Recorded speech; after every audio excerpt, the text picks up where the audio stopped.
Quand on prend une tension, on vous donne toujours deux chiffres.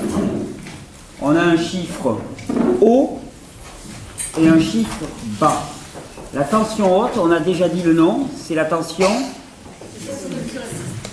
des surrénales, mais elle a un nom, ça correspond à une partie du cœur. La tension systolique, ça correspond à la pression de la systole. L'autre pression correspond à la tension diastolique. Alors, qu'est-ce que ça veut dire, systolique et diastolique, et à quoi ça renvoie? Pour comprendre exactement quel est ce chiffre de la tension, il faut comprendre comment elle est prise, cette tension, par un médecin ou par un professionnel de santé. Pour prendre la tension, est-ce qu'on peut, oui, faire silence s'il vous plaît? Pour prendre la tension, on prend un brassard et on comprime une artère. On la comprime tellement qu'en moment, on va entendre que le sang ne passe plus. Alors qu'est-ce que ça veut dire? C'est qu'on a une artère comme ça, et on a le sang qui passe dedans.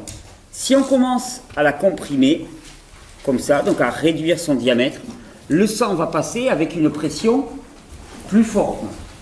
Et on va entendre comme un claquement. Et au bout d'un moment, eh bien, on l'a fermé assez pour que le sang ne puisse plus, par la pression qu'il exerce, passer. C'est-à-dire forcer le passage, littéralement. C'est un peu comme si vous avez une porte, et vous avez quelqu'un qui retient la porte comme ça, et puis vous forcez un regard. Alors, pendant tout un temps, le gars, il va exercer une force, vous arrivez à presser, à passer, puis il y a un moment où il va être plus fort que vous. C'est ce moment où il va être plus fort que vous qu'on appelle la tension systolique. C'est-à-dire que vous ne pouvez pas exercer une pression plus forte pour essayer de passer la porte. C'est l'effort maximal qui peut être fait. Et donc c'est l'effort maximal qui est fait parfois par le muscle cardiaque, par la valve cardiaque, on va dire, sur sollicitation des surrénales. C'est-à-dire que quand on exerce une pression, qu'est-ce que font les surrénales? Elles envoient le maximum qu'elles peuvent envoyer pour que le cœur, il arrive quand même à faire circuler le sang. Et donc c'est pour ça que ce chiffre, ce premier chiffre de tension, eh bien on appelle la tension systolique, c'est-à-dire c'est la tension que peut exercer la systole, c'est le ventricule du cœur qui exerce la pression, et sur stimulation des surrénales. C'est pour ça que je dis toujours le chiffre haut et le chiffre qui rend compte des surrénales. Idéalement, il faudrait qu'il soit entre 12 et 13. Mais Thierry, mais le plus haut serait le meilleur alors. Ça voudrait dire qu'il y a un individu aurait une force ventriculaire. Qu'est-ce que tu as dit? Après, ça peut être dangereux, c'est pas nécessaire, mais quelqu'un qui a la capacité de donner une tension élevée. Ça sert à rien, ça fatigue pour rien. Ça fatigue pour rien. Puis tu vas voir ensuite avec la diastolique, parce que c'est les deux. En fait, c'est pour ça que des fois, les gens me disent « Ah ben j'ai 12 de tension ». Je dis « Moi, ça ne veut rien me dire ». Si on n'a pas l'autre tension, qui est la tension diastolique, diastole, ouais, non, c'est avec un I, je vais toujours lui mettre un Y. Alors, la tension diastolique, c'est la tension basse. Juste la systolique sur ta machine, elle donne 3 chiffres. Par exemple, moi ce matin, j'avais 109. C'est 10,9. 10,9. Donc là, on prend quoi, 10 ou 10? Bah, tu prends 10,9. Ça veut dire que c'est presque 11. C'est presque 11, mais c'est 10,9. C'est pas 11, c'est 10,9. Mais c'est 11, quoi, quelque chose près. Hein. La tension diastolique, comment est-ce qu'on la prend? Eh bien, on a ce moment où le sang ne circule plus. Hein. Donc là, on dit, ok, c'est l'effort maximal que peuvent exercer le cœur et donc les glandes surrénales dans leur stimulation. On commence à relâcher. Le sang commence à repasser, et on entend claquer, c'est-à-dire qu'il fait toujours un effort pour passer. C'est pas son régime normal. Et il y a un moment où, clac, on n'entend plus de son. C'est-à-dire que c'est le régime normal du sang. C'est la pression normale que le sang exerce. Et donc on appelle ça la tension diastolique. Alors, c'est la pression normale que le sang exerce. C'est-à-dire que c'est au quotidien, c'est la pression qui est exercée par le sang pour pouvoir progresser dans les veines et dans les artères. Et cette tension-là, elle va être d'autant plus élevée que le volume plasmique, le volume du sang, va être important. Comprenez bien que si le volume est important, la pression, plus le volume augmente, plus la pression est forte. Donc cette tension diastolique, elle va être d'autant plus importante, cette tension au quotidien, que la pression et que le volume du sang est important. Pourquoi est-ce que le volume du sang pourrait être important? Parce qu'il y a un phénomène d'œdème au niveau du sang. Je vous ai dit, une des façons de lutter contre l'acidose, c'est l'œdème dans le sang. Donc le volume du sang, le volume plasmique du sang a augmenté en réponse à un état d'intoxication. Si la tension diastolique est élevée, c'est-à-dire si elle est supérieure à 7, ça veut dire qu'au quotidien, le volume de notre sang est important, et plus important qu'il ne devrait être. Et à ce moment-là, on dit que cette tension diastolique rend compte de l'état de fonctionnement des reins. C'est-à-dire que le volume est important parce que la filtration rénale n'a pas pu avoir lieu. Parce qu'il y a un état d'intoxication, de toxicité, d'intoxication, d'empoisonnement, on dit empoisonnement du sang. Donc idéalement, il faudrait que cette tension diastolique soit comprise entre 6 et 7. Et c'est là où c'est intéressant, parce que si on a une tension diastolique comprise entre 6 et 7, on va mesurer toujours, pour quelqu'un qui a des bonnes surrénales, on va mesurer entre 12 et 13.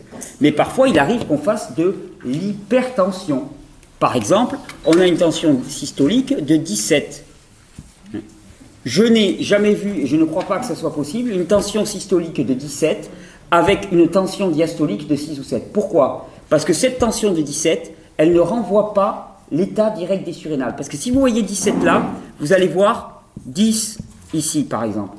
Et qu'est-ce que ça veut dire? Ça veut dire que votre sang a un volume qui est anormal. Puisqu'on n'est plus entre 6 et 7, il y a un volume qui est anormal. Donc, il est normal qu'il y ait le même décalage au niveau de la tension systolique. Comprenez? C'est un peu comme si les deux valeurs étaient augmentées de 3 unités, par exemple, parce que le volume dont on parle est plus important. Il y a une sorte de translation qui se passe, c'est-à-dire que quelqu'un qui a 13, 7, eh bien, imaginons qu'il y a un état d'empoisonnement, ça va passer à quelque chose près, parce que ce n'est pas des fois exactement la même quantité, à 10, 16. Alors, si vous prenez que ce chiffre-là et que vous dites « Ah, ben la personne elle a les bonnes surrénales », non, non. En rapport avec ce chiffre-là, vous savez que la personne elle a un blocage rénal. Après, et des fois, je vais vous dire, je mesure une tension de 14-10. Et la personne me dit « Ah, ben au niveau des surrénales, ça va bien ». Là, je lui dis « Tu es quelqu'un qui est certainement épuisé au niveau surrénalien ». Elle me dit « Mais pourquoi ?» Ben, j'ai dit « Dès que ta filtration rénale va se rétablir, ton 10, il va tomber à 6. Et tu vas voir que là, tu ne seras même pas à 10, tu seras à 8 ou à 7. Et c'est très très très fréquent. Et je sais que les gens qui viennent me voir avec de l'hypertension, qui me disent « Est-ce qu'il faut que je renforce mes surrénales ?» Je leur dis « Là, pour l'instant, non. Ce n'est pas la peine de les stimuler, elles ont déjà fort à faire. Mais elles sont épuisées. Elles sont épuisées et d'abord occupe-toi de terrain. Tu vas voir, mais alors je le vérifie, mais tout le temps. Et des fois c'est en quelques jours ou en quelques semaines. Arrête le sel, arrête les poisons violents. Favorise le fonctionnement, le drainage rénal, prend des jus, des choses comme ça. La tension passe de 10 à 7 par exemple, et le 14, eh bien, il peut devenir 8 carrément. Et là, on est vraiment une personne qui est dans les choux. Pourquoi? Parce que de toute façon, inéluctablement, si on avait un 10 là, ça veut dire que le système nerveux autonome, il est très sollicité pour l'élimination, et donc que les glandes surrénales ont certainement eu fort à faire dans les années précédentes. Donc, de toute façon, c'est un signe que les surrénales seront certainement fatiguées. Donc, voilà comment comprendre ces valeurs de tension. Donc, un chiffre n'a aucun sens sans connaître l'autre chiffre. Valeur normale entre 12 et 13, à condition que, au niveau de la diastolique, ça soit entre 6 et 7. Si c'est supérieur entre 6 et 7, dites-vous que ce chiffre-là ne renvoie pas grand-chose.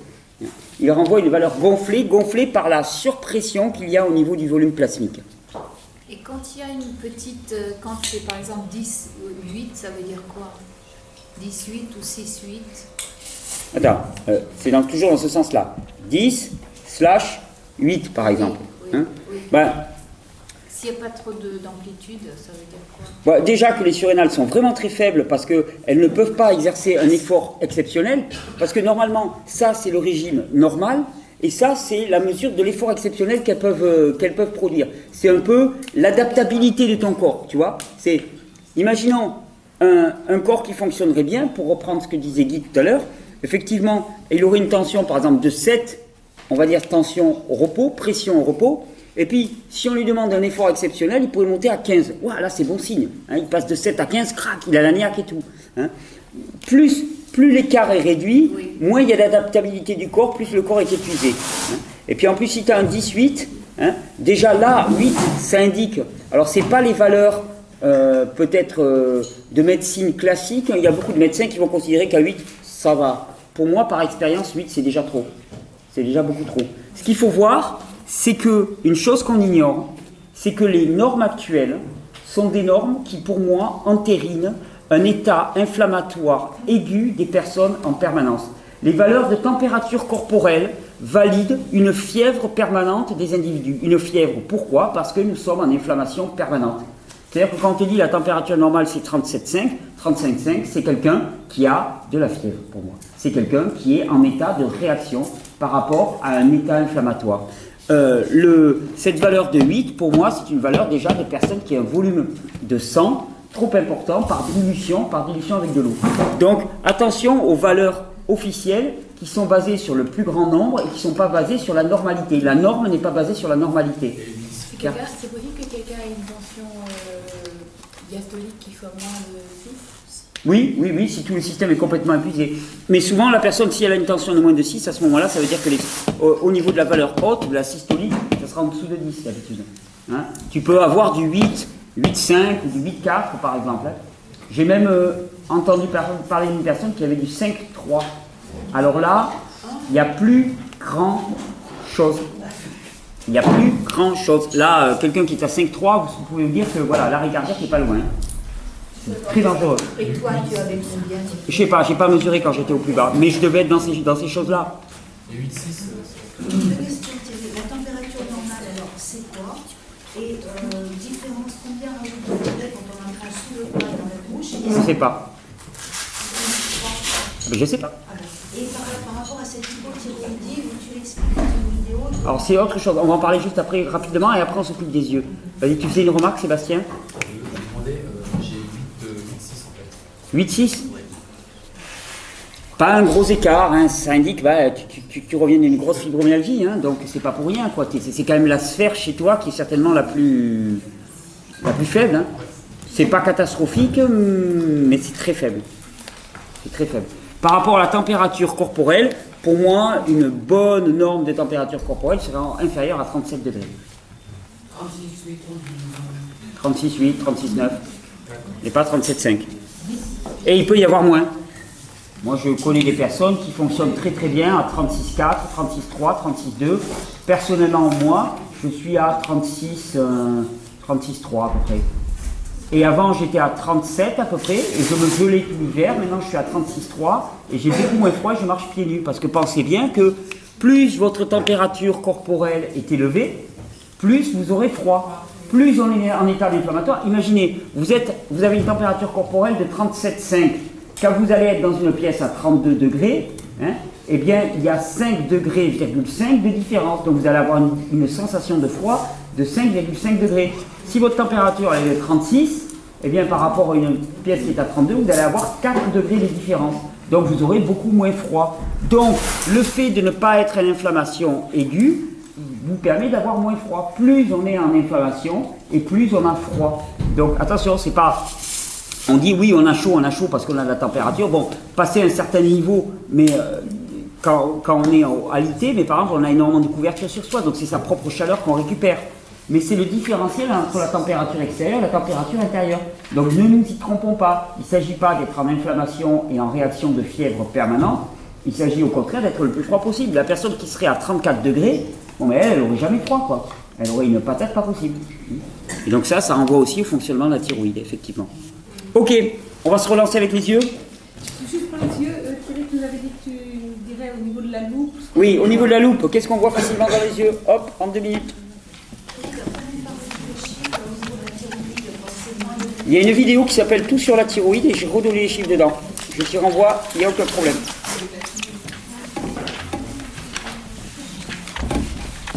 Ça va dans le sens où moi j'avais entendu une personne qui disait quand vous avez froid, il faut tirer des vêtements. Le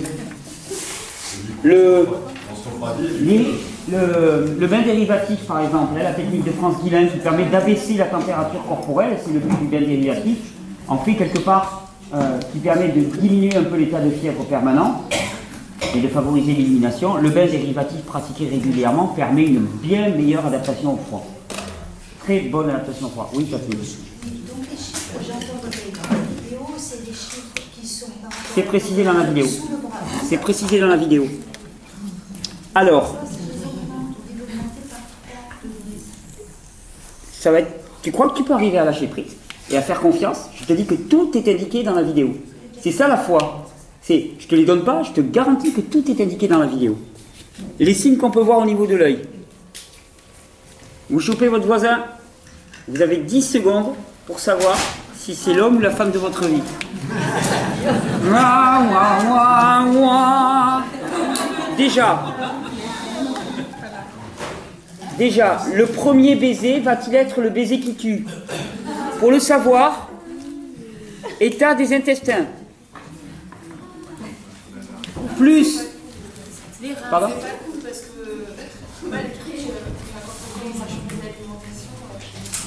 Moi, je me moque, tu me connais, Alexandra, je taquine.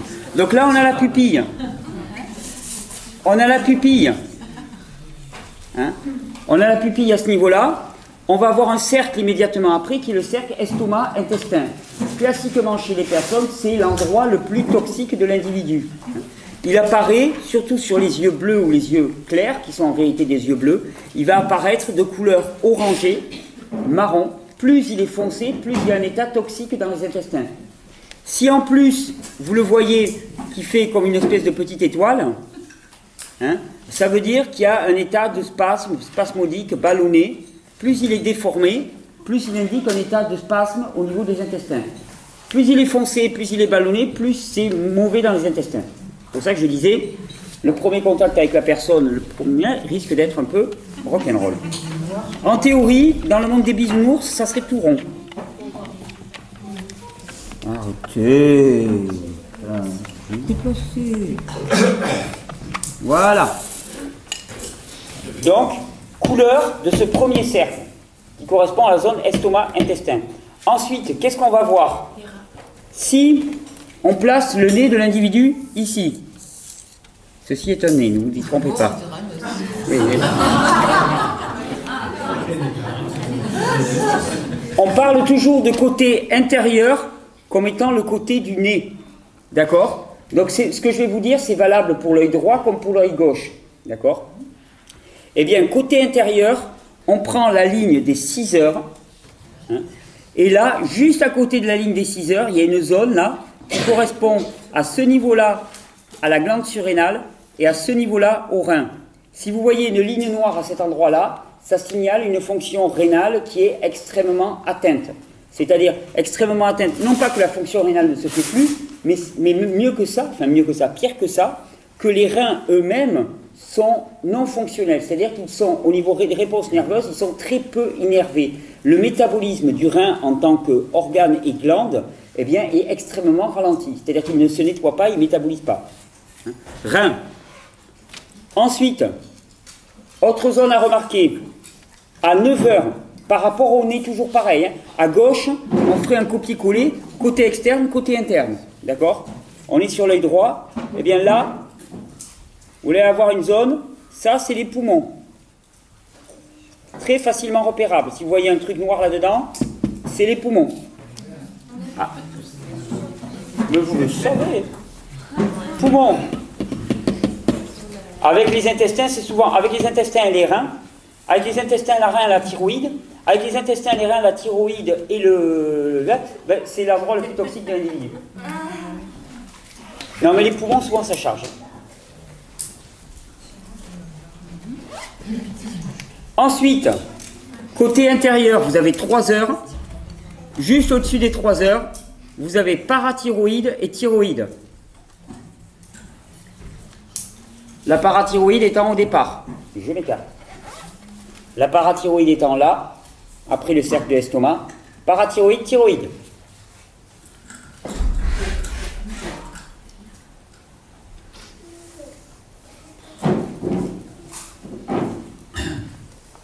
Et ensuite, assez remarquable, vous avez le secteur qui va de 11h à 1h.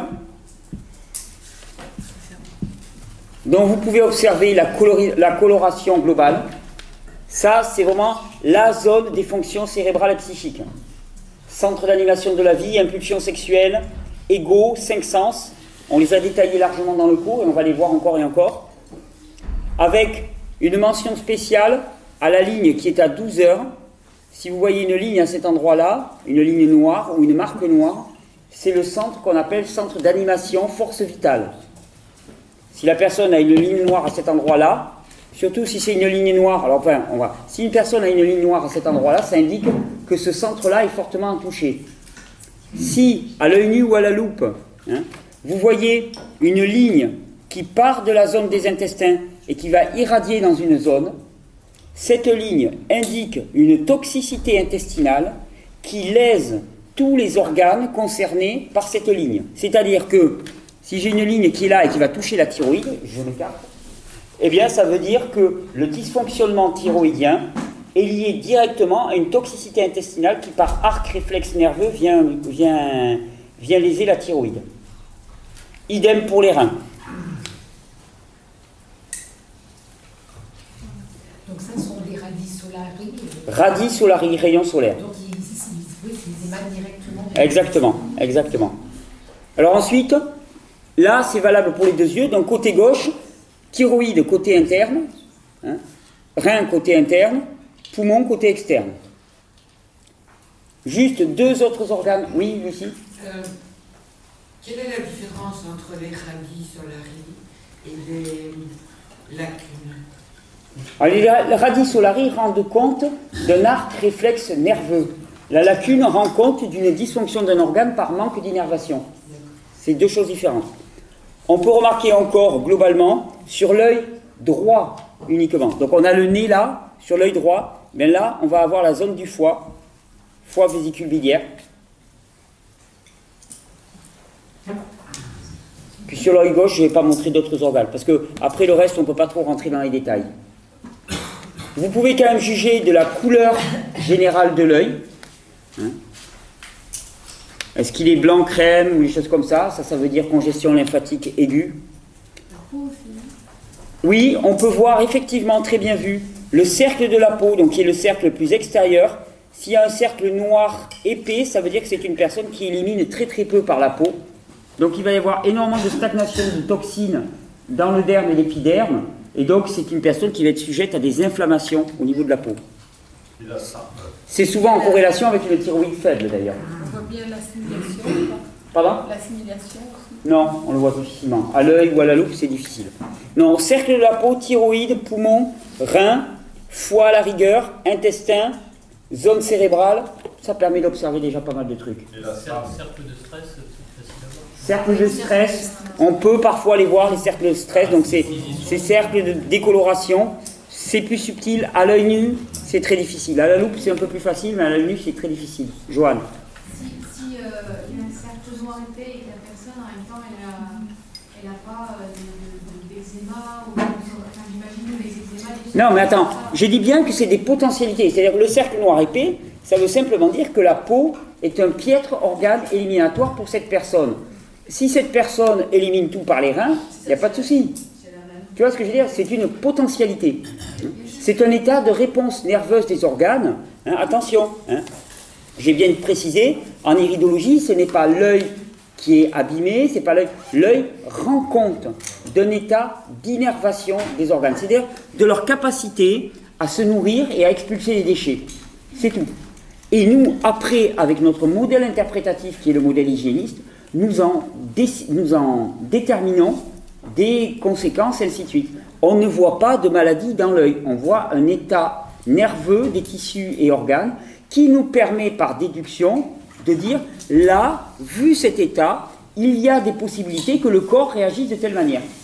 Voilà comment il faut formuler les choses. Thierry, Oui. je ne comprends pas. Tu dis, si la personne a une mauvaise élimination de la peau, elle aura des inflammations. Et justement, pour moi, quelqu'un qui a de l'eczéma ou je ne sais pas quoi, c'est quelqu'un qui élimine par la peau, donc il y a une bonne élimination par la peau. Non. si elle a une bonne élimination par la peau, à ce moment-là, ça sortira. Et ça ne restera pas en surface. Ça ne restera pas en surface. C'est parce que ça reste en surface que C'est pas parce que ça sort que c'est une bonne élimination. Pardon? C'est pas parce que ça sort que c'est une bonne élimination. C'est pas parce que la personne a l'eczéma qu'elle élimine bien. Ah non. Non, au contraire. Au contraire, si elle devait éliminer bien par la peau, elle éliminerait la quantité nécessaire et il n'y aurait pas d'inflammation particulière. Après, ça dépend de la quantité qu'elle est éliminée. Quand il y a une surcharge, de toute façon, elle fait ce qu'elle peut. Hein. Mais quand il y a une surcharge, ça veut simplement dire que ça dépasse la capacité éliminative de la peau. Donc un eczéma, par exemple, ça veut dire qu'il y a une surcharge éliminatoire. Exactement. Un eczéma, c'est qu'il y a une surcharge éliminatoire. C'est-à-dire que quand la peau Oh là, je ne peux pas y aller. Nicolas. quand la peau élimine des toxines, ça se voit pas en fait. Ah ben, au quotidien, non, bien sûr que non. Voilà. Ben, ma peau, elle élimine des toxines en permanence, hein, D'accord. la sudation. Mais le truc, c'est que si on a une thyroïde qui est un petit peu faible, hein, ce qui fait que le métabolisme est un petit peu ralenti, donc l'élimination par la peau est un petit peu ralentie, les toxines, elles arrivent à la surface de la peau, puis elles restent là. Et elles créent un état déflammatoire aigu. Alors que si ça pousse bien, bon, ça élimine bien. Hein, via la transpiration, via tout ça, ça ressort. Ok. Thierry, excuse-moi, là, je comprends pas. La peau, c'est pas un émonctoire fait pour sortir des... Ah si, au quotidien, si. Mais une petite quantité. Voilà, exactement. Si jamais les reins, eux, sont faibles et ne travaillent pas bien, automatiquement, la peau va prendre le relais. Oui, si tu as une peau qui a une très grande capacité éliminatoire, elle pourra accepter de prendre le relais sans avoir trop de manifestations désagréables pendant pas mal de temps. Hein. Tu as des gens pour qui le blocage rénal va se témoigner tout de suite par une poussée d'eczéma, alors que tu en as d'autres, eh ben, pendant un certain temps, ils vont pouvoir bien envoyer par la peau, puis il y a un moment où elle va être saturée obligatoirement. Voilà, bien sûr, c'est voilà, c'est adaptatif selon les individus. Alright, c'est bon? Allez, on a soldé les comptes. On peut repartir avec nos œils dans la terra incognita. Terra incognita. Proxima station, terra incognita. Allez, on est parti. J'arrête la caméra.